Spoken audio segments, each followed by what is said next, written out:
Hi, I'm back with a quick video to talk about how to add table of contents to a PDF. Most of us nowadays read books and articles in a digital format.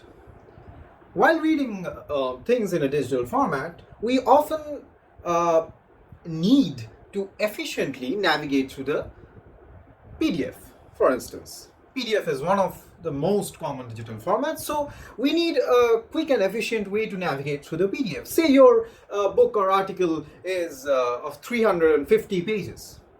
Now, one wouldn't want to keep scrolling and scrolling and scrolling to get from one chapter to another, or from one section to a subsection, and so on and so forth, right?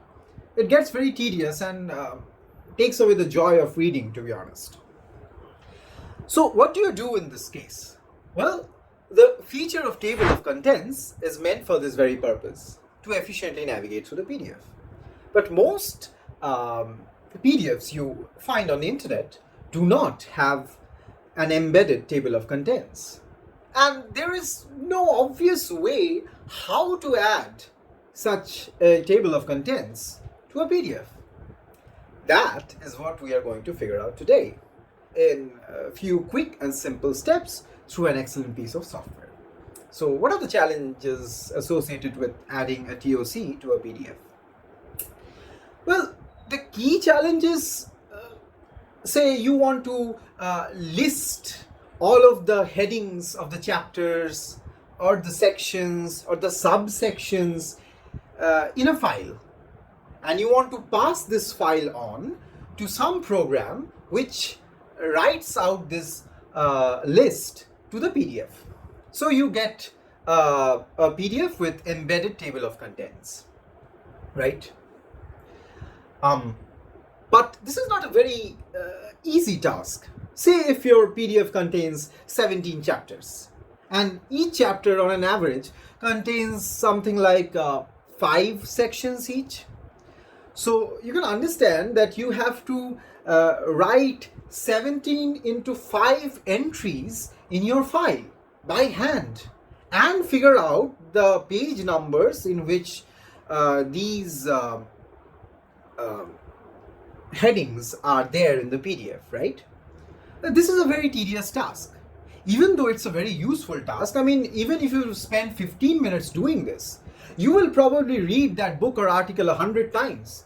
And each time you read it, you will thank yourself for making a table of contents for the PDF. So this is the basic setup. Having a program which takes a list and writes out a table of contents or TOC to the PDF. But what if we could do more? Like do it more efficiently? This is what a software named pdftocio PDF table of contents generator, pdftocio will do for us, which I discovered very recently on the internet. So let's stop talking and get right into it.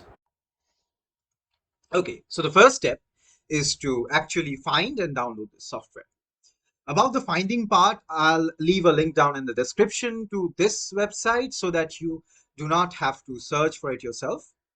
Once you are here, scroll down and see the install instructions. So pdf.tocgen is basically written in Python. So if you have a Python installation on your system, this will be very easy to install. You just have to write pip install -u pdf.tocgen. So pdftocgen is divided into 3 parts. The first part is called pdfxmeta. The second part is called pdftocgen itself. And the third part is called pdftocio. pdftocio is the program that actually writes the table of contents out to your PDF. So this is the last stage. pdfxmeta is used to intelligently figure out which of the stuff in your PDF represents headings or sections or subsections and so on and so forth. We will see in a moment how to do it. And once you have figured out, pdftocio uses that information to generate the list we were talking about, the list that contains the names of the headings, the sections, the subsections, and the corresponding page numbers. And you pass this file on to pdftocio and you're done. That's all.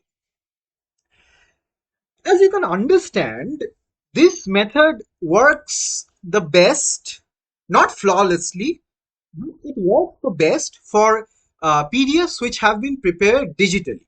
Okay, because otherwise you cannot really read the PDF and figure out which one is supposed to be a heading. So if it's a scanned PDF, the first part of this workflow doesn't work well, and I'd advise you not to do it. But we can still, uh, prepare the list that makes the table of contents by hand and then pass it on to pdftocio. That will be our last example.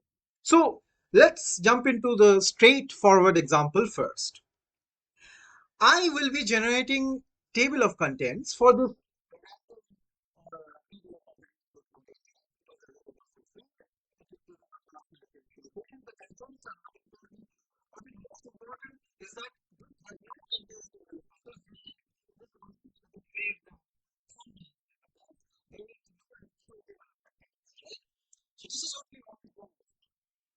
What we want to do is we want to pick out these headings and make a list. So this first heading, trigonometric identities, is there on page number 6 in the PDF. If you can see it, right? This is page number 6. And then the second heading, simple eigenvalue problem, is there on page number 8, right? So we have to use this information. What does this heading look like? It's in a large font, uh, in a bold face, right?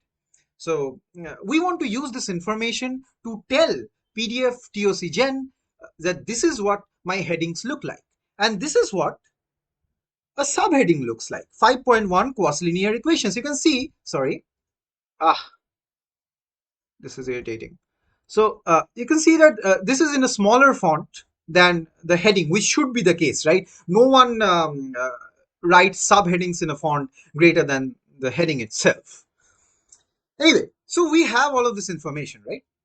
So this is a brief overview of what we actually do. So here is my downloaded PDF called igor pde. I will open up a terminal here. I'm using the Windows subsystem for Linux, which provides me a Linux environment right in Windows. If you're interested in using WSL as well, there are thousands of tutorials on the internet.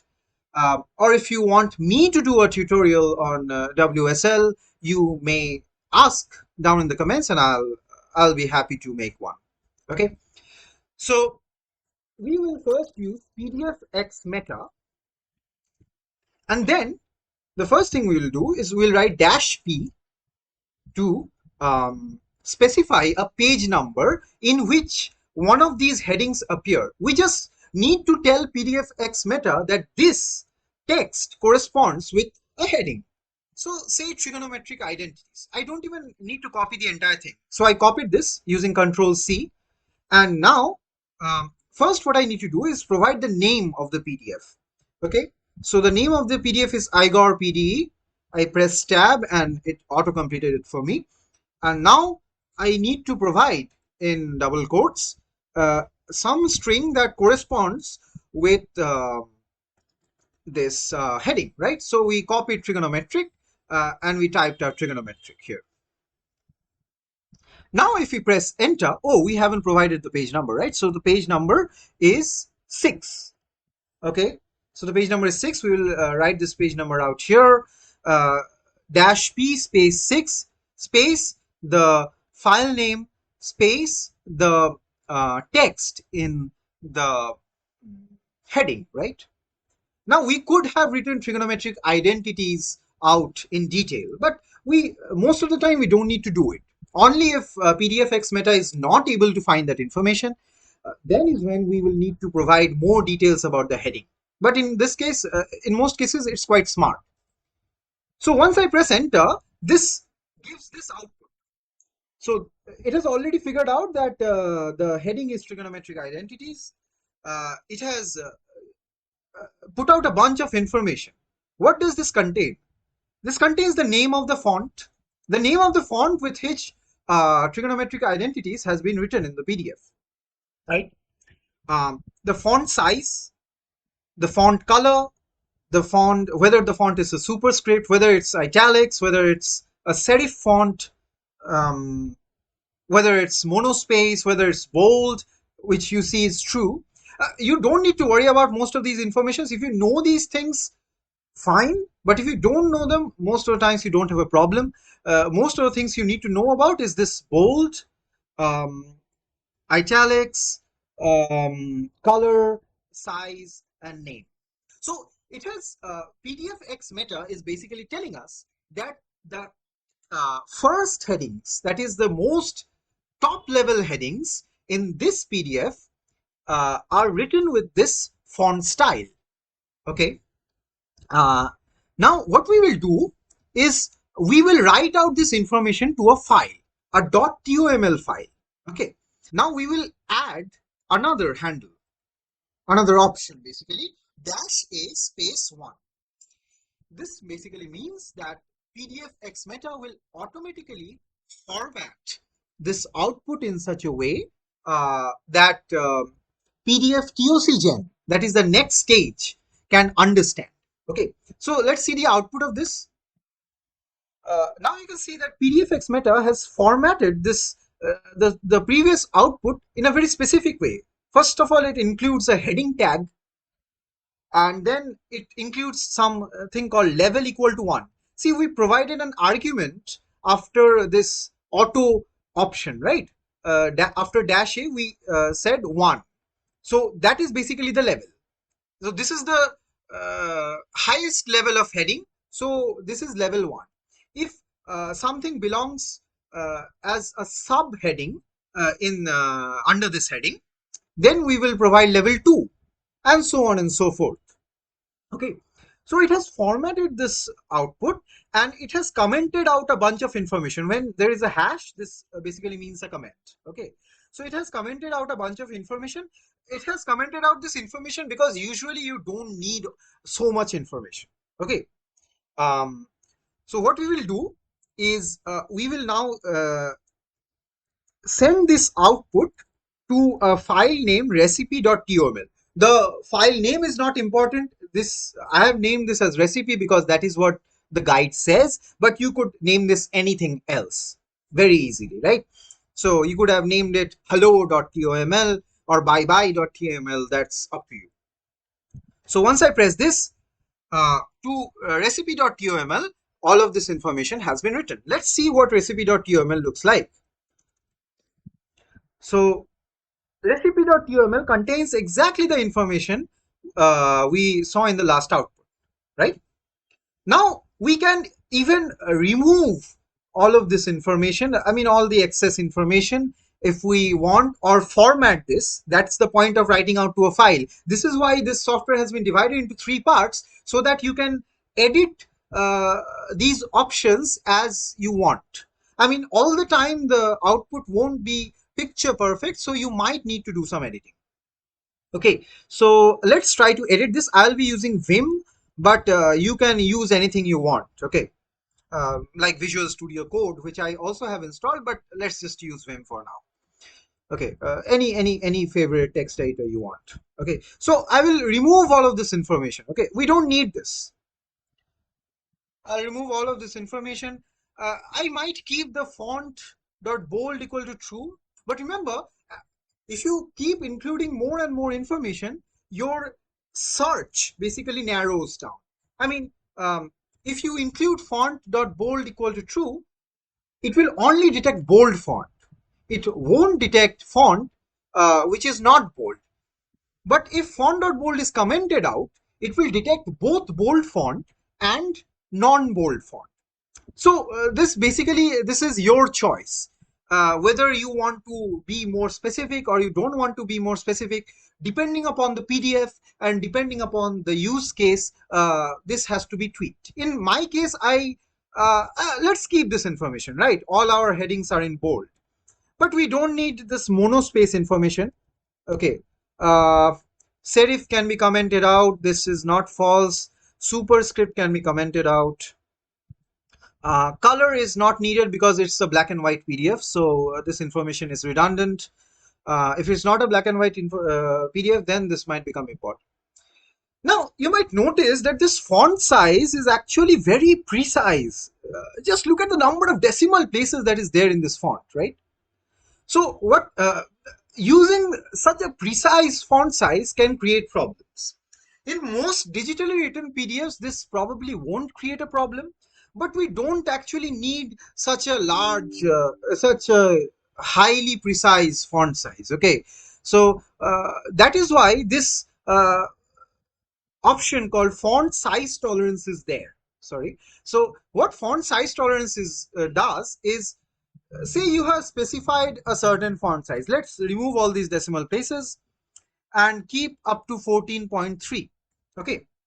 Now, say I say that font size tolerance is 0.2. Okay. So now, pdftocgen, the next step, will look for headings within font sizes 14.3 plus minus 0.2. So it will look from 14.1 to 14.5. And this might be good depending upon the case. As I said, for digitally generated PDFs, this is not a huge issue, but this might be generally a good idea to do, if especially you see that we are being unable to generate headings properly. Okay. The next is a font name. We don't need to change this. Greedy equal to true. What is greedy equal to true? So what greedy equal to true does is, say in the heading trigonometric identities, there is some symbol or something in between which is of a different form. Say there is a Greek letter in between, say trigonometric gamma identities, the Greek letter gamma, right? But that gamma letter will probably not be in a bold font, or maybe not in this font named CMBX12. If that's not the case, when pdftocgen tries to automatically generate the table of contents, it will ignore gamma. We don't want it to ignore gamma because it's part of the heading. So what greedy equal to true does is it includes everything that is close by this heading. Okay, so since gamma is contained within trigonometric and identities, it is sandwiched in between, it will also be included. It will greedily search for things that are close to your heading. Now, as you can guess, this can create problems. It can detect other text as headings. Okay, things that are not headings can be detected as headings if you use greedy equal to true. But in general, greedy equal to true helps more than it creates problems. Okay, so we will keep it as true. Now, this is mostly it. Now we will press escape and save this file. So now recipe.toml looks like this. Okay, fine. Now let's generate another level of headings. Okay, let's find out, right? So here we see in the 5th chapter, there is a subheading, right? Quasi-linear equations. So let's copy quasi-linear. Okay. And this is in page number 10. As you can see, this is in page number 10. So this is the information we need. We type pdfxmeta. We can just use the previous command. Now this is level 2 command, right? So we will write -a2. We will put in the page number as 10. The file name remains the same. Here we will paste quasi-linear. Okay, and just don't write to this file yet. Just let's try to see the output. See, it has already detected that this subheading is called quasi-linear equations. It has generated an entry of level 2, that is a subheading, with greedy equal to true and a bunch of other information, right? So now let's put this into recipe.toml, but now we will append. Okay, so for appending, we use 2 angle brackets and then we write recipe.toml. Okay, fine. Now let's go back to recipe.toml and make it look a little bit better. Okay, This is not absolutely necessary, as you can understand, but I have a little OCD, so I am doing this. Okay. Um, let's erase all of this. Let's keep font bold true. We can erase a bunch of information. We can also keep this information. We don't really care. Let's include a size tolerance. As you can see, this entry is also very precise. We don't need it to be so precise. Let's keep this as, say, let's keep this as 12.0, right? It was 11.9. We are keeping 12.0. And let's include a tolerance of 0.2. Okay. So, yeah, that's that. Now, let's save this. And now begins the magic. Now we will use um, pdftocgen to detect all of the headings that are there in this file using the information that we have just generated. You might have been thinking, what the hell am I doing? What is all this? What is this tedious process? Now you will find out why this is so important. So let's clear the screen and use pdftocio. The first we need to provide the name of the file. Okay, so this is pd.pdf, and then we need to send the output of recipe.toml to this command. So this is why we now use a less than sign. Okay, so we were going from right to left.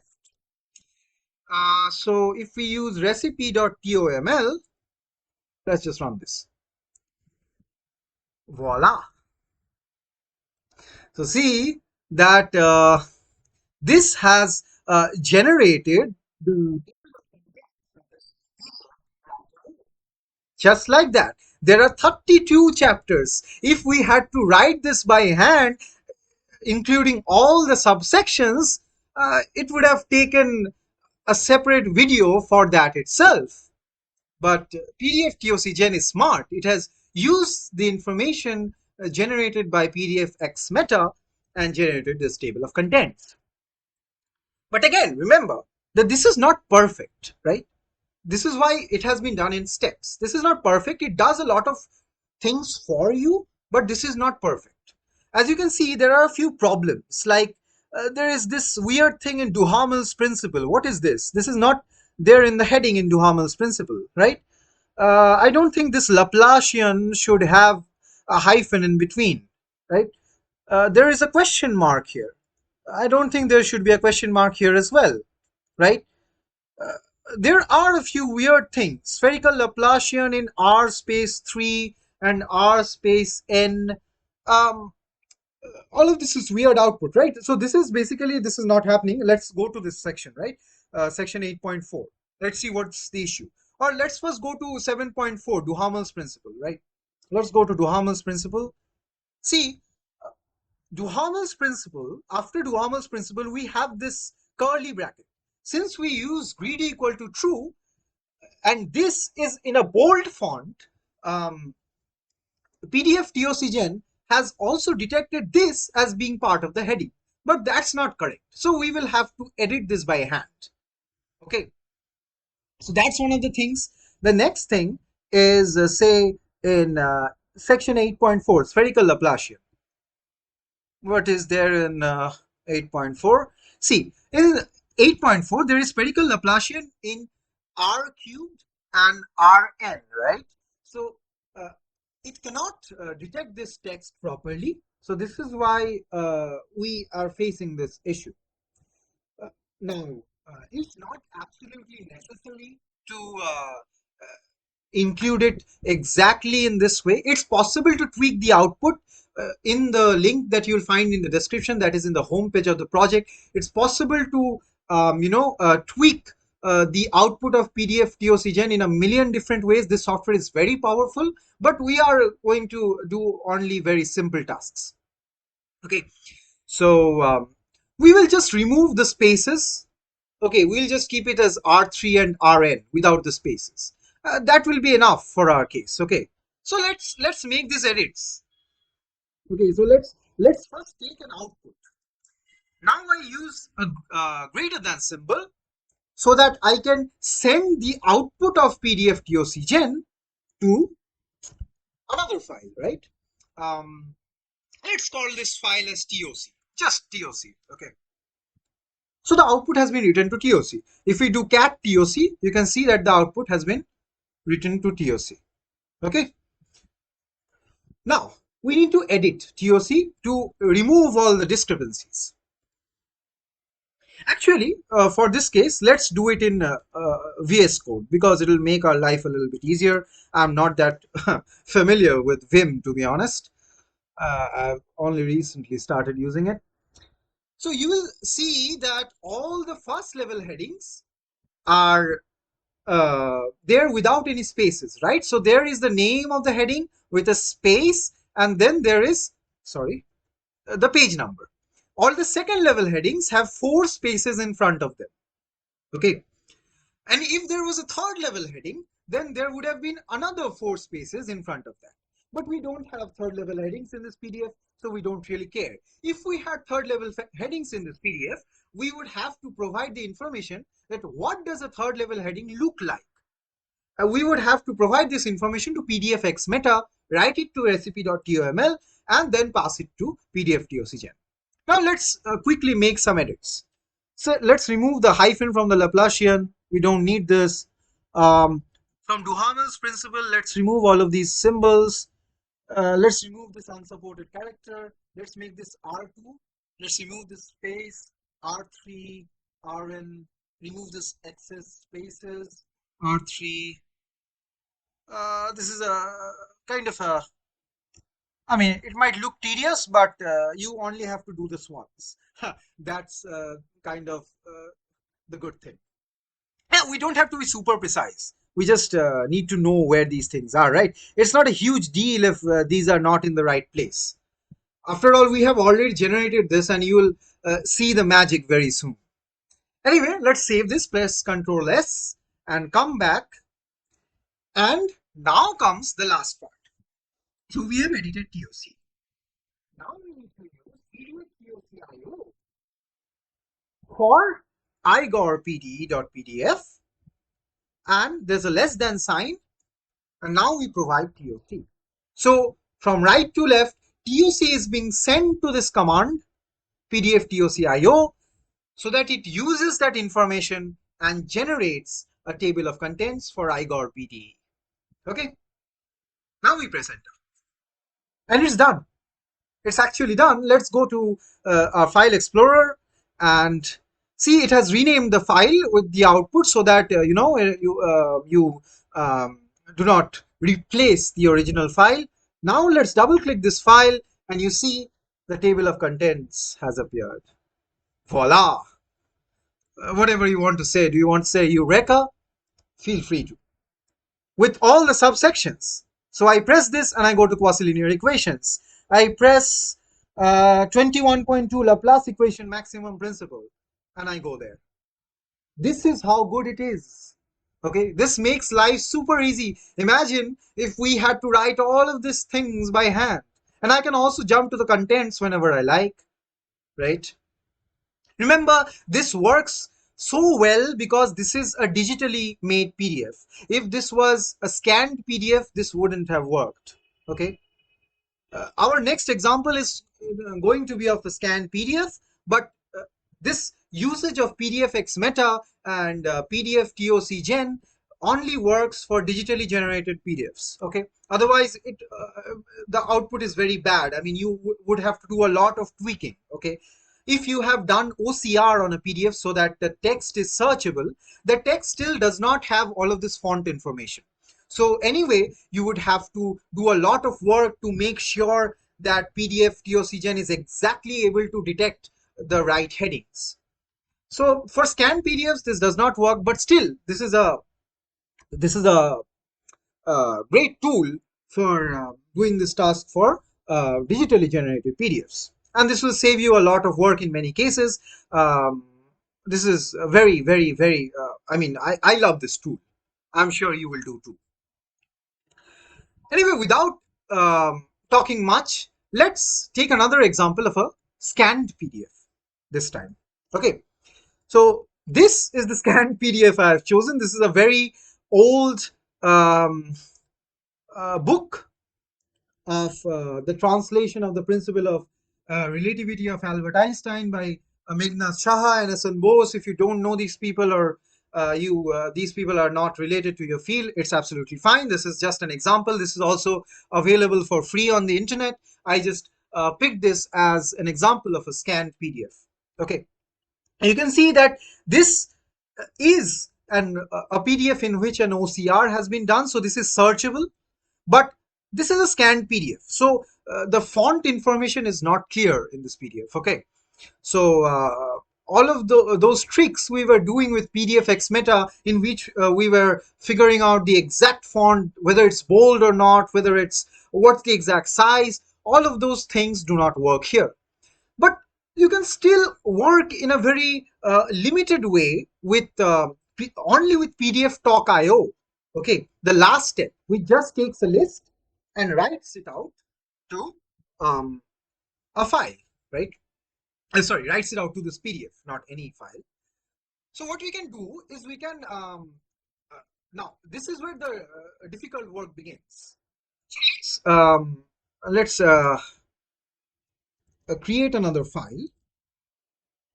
Okay, some scan TOC, and we will exactly follow the format of TOC. Okay, first there is the heading, and then there is this page number, right? So this is the first level heading, and then there is a page number. So let's figure out the headings. Let's do only a few headings.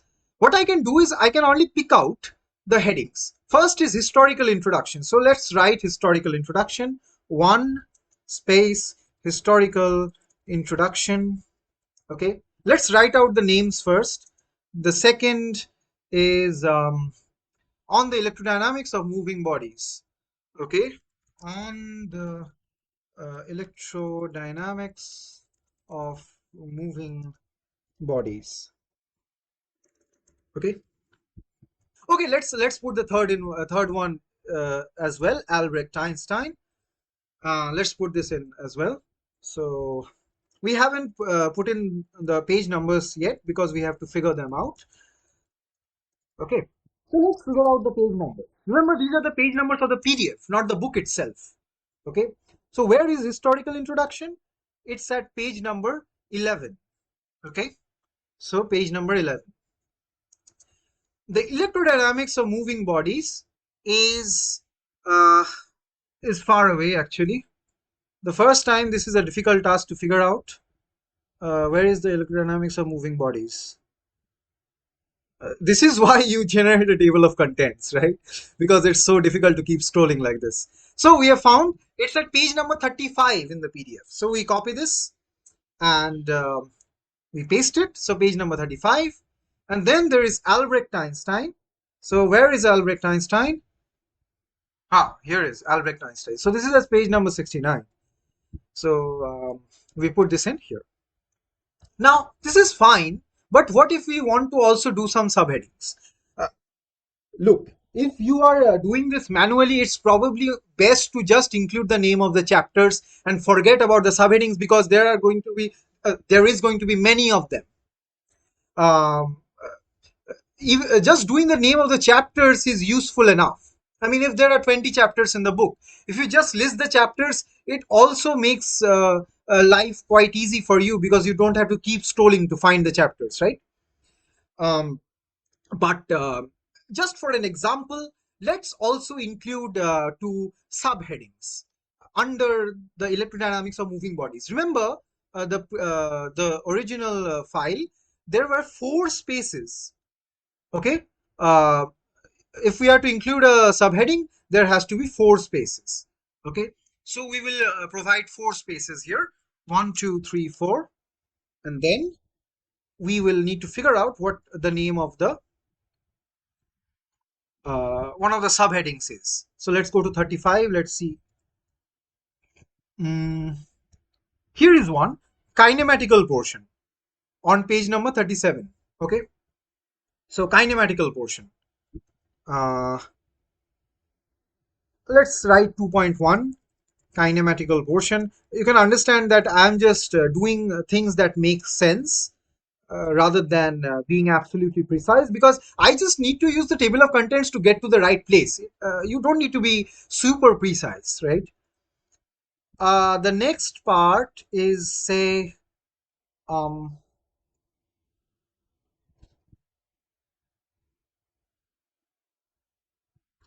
the electrodynamical part. Okay, so this is on page number 52. Fine then. So 2.2, the electrodynamical part. Fine. Then this is on page number, I keep forgetting, 52. Yes. So 52, right? This is all we will do. Okay. This is enough to show an example that you can also do this for scanned PDFs by hand. So this, remember, this is the first thing we were talking about.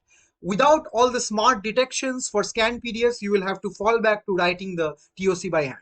But of course, once you write this TOC out to that scanned PDF, you can use it again and again, right? So that's the silver lining. So save this. Okay, we have saved this at this location. See that we have this PDF named Einstein translation. Okay, um, so we will use pdftocio